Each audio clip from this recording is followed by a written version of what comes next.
Hi there, my name is Kay Moon and I am a twin flame channel and Western astrologer.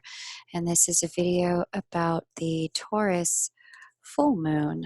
And that full moon is happening at November 11th, 2019, 8:34 a.m. Sorry, November 12th, 2019 at 8:34 a.m. Eastern time. If you are not on the eastern seaboard of the United States, you'll want to translate that to your local time zone. This is a very interesting full moon. It's one of my favorite full moons of the year. This particular full moon has a couple of interesting signatures at this time that I really like because this full moon is about making things real and bringing things into fruition. This full moon is conjunct um, the asteroid of Vesta. Vesta is all about dedication and service. And this full moon being a culmination, an ending, and a completion of sorts, sitting opposite a moon conjunct Mercury in the transformative sign of Scorpio, is bringing an energy of which types of changes are now complete, which types of transformations are ready to ship, and which types of, sometimes old patterns that we have been allowing to play out are also ready to be done. Um, this full moon is also marked by its trine to Pluto, Chariklo, and the South Node here in Capricorn. And this is an energy of illuminating the structural patterning that's been allowed to kind of go on in all of our lives. Capricorn being the sign of physical manifestation. And that structural patterning, talking to earth sign Taurus full moon, is now ready to break down, or if it hasn't already, it will. And this full moon gives us a real ease in letting go and allowing it. It's about surrender to letting go of that which no longer serves. This full moon also sits in sextile to Neptune, which brings a dedication to the bigger picture. Um, a willingness to make our own dreams real, to see what the dreams are, and a commitment, an inner fortitude and commitment to them, and a recognition of the things that it may have been standing in our way prior to this moment. This full moon, Neptune plays a really big role in the relationship to this full moon because it's having some pretty significant conversations all at once. Venus is squaring this full moon. Venus is out here in Sagittarius at 13 degrees. Not this full moon, but Neptune. Venus is at 13 degrees Sag. Neptune's here at 15 degrees Pisces. This is bringing in an energy of recognizing where things may not have gone the way we thought they would. But under this Mercury retrograde, Mercury crossing over the sun in Scorpio, this piece of the conversation around the disappointment, we have an understanding of why, specifically because Mercury retrograde is trining Neptune. They're in a harmonious convert flow of energy in these two water signs. So there is an inner illumination specifically through the emotions about why things are the way they are. The deeper you feel, the more you're going to know why things are the way they are. So, getting in touch with those emotions, allowing those emotions to surface, and giving them permission to inform us of why things stand where they stand. And then the last conversation that Neptune's having that's really insightful and fun I use loosely, is Saturn here in Capricorn is making a trine to this Neptune under the light of this full moon. And so what we've got here is, with Saturn sextiling Neptune, is the discipline to move forward and build anew. And that Saturn sextile Neptune has been an energy in play for all of 2019. It's this recognition of our hopes and dreams, and the ability to put it into motion with our own hands. So that's really exciting. We have Jupiter also sitting in sextile to Mars here um, air sign and fire sign.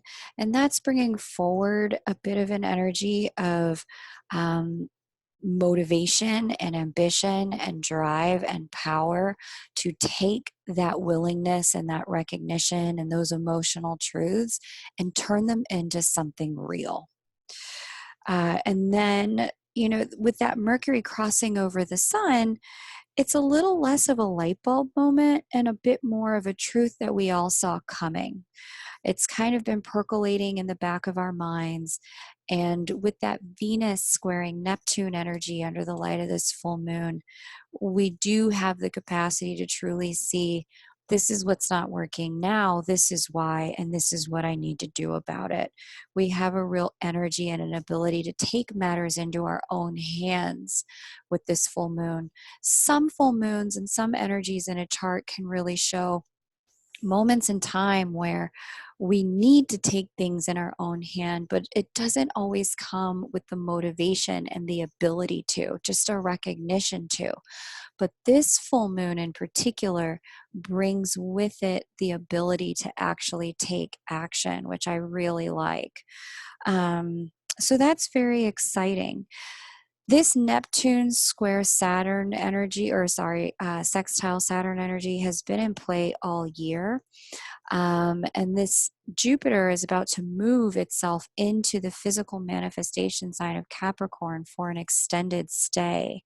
So, if you're in the world of liking to understand how this all plays out in your chart, and you'd like to get a reading to clarify these things, definitely email me at chrysalismoon@gmail.com, because while the energies of 2019 have been somewhat consistent in their march toward change, 2020 is going to be a bit more erratic in the way that it creates change, given that there will be a heavy set of retrogrades going on throughout the year, and we will overlap in the Capricorn Cancer eclipse cycle with the Sagittarius Gemini eclipse cycle.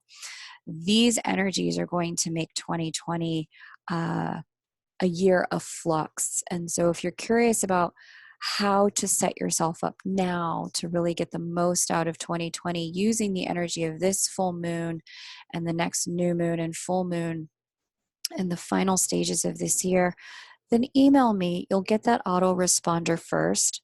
Double check your spam just in case it landed there. It'll tell you how to book a reading with me. There are a handful of 1-hour sessions left for the year, or left for November, I should say. November's a short reading month for me, as I'll be taking time off at the end of the month. But yeah, if you'd like to get into like a 1-hour deep dive on what's happening in your chart, then let's go ahead and set that up, because I do believe that understanding the energy now and what's been happening now will allow you to not work against the energies and the way they're setting you up for success in the future. So, chrysalismoon@gmail.com, KRYSALISMOON@gmail.com. And double check your spam for the potential where it may have potentially landed. One of the final energies here in this chart that is um, just kind of, it's a little insidious. I think that might be the word. I could be making that word up. But what I mean by that is it's kind of lurking in the background, seething under the crevices, or like seething under the crack in the door a little bit. And, just kind of waiting for us to just give into it, is that there's an energy here with Mars opposite Eris. Eris is a representative of strife and discord and disharmony. If you read any of the mythology around Eris, a lot of what she does and the moment when she takes action and gets her reputation for being strife, discord, disharmony, are out of moments of disenfranchisement, feeling not belonged, feeling like, she was either left out or cast aside and set aside, and then making sure other people felt her wrath. With Mars opposite Eris, you do get a little bit of the lower octave of Mars. Um, as an invitation and in the way to play. Now, Mars is also sitting conjunct the creation goddess. So there's a choice here on the table in that sign of partnership, Libra, where Mars and the creation goddess sit. There is a choice here about whether or not we're going to let our lower demons control us or our better angels in terms of the way we close out cycles that have not been working in behavioral patterns with those around us. So if you're curious about how this is all playing out in your chart, definitely email me. For some of you, like in this chart, for example, that energy of closure is going on 10th house and 11th house. This is going to be for people who may have 10th house, 11th house illuminated by this full moon. This is going to be all about work, and it's going to be about closing out those non-working patterns in partnerships with people who we thought were there to help us succeed. But depending upon the house, it could also be about romantic connections if it's seventh house. It could be about the ways that we're earning money if it's second house. But the best way to dig into it is to look at the way these transiting planets are impacting your personal planets in your chart, especially if things have been challenging. This way, you won't have to work against the invitations from the universe. You can work with them and start to see your life flow in a much smoother direction. Once again, you can email me at chrysalismoon@gmail.com and we can set up time to look at that. I look forward to hearing how these energies are resonating for you. Thank you so much for watching, liking, commenting, subscribing, and sharing.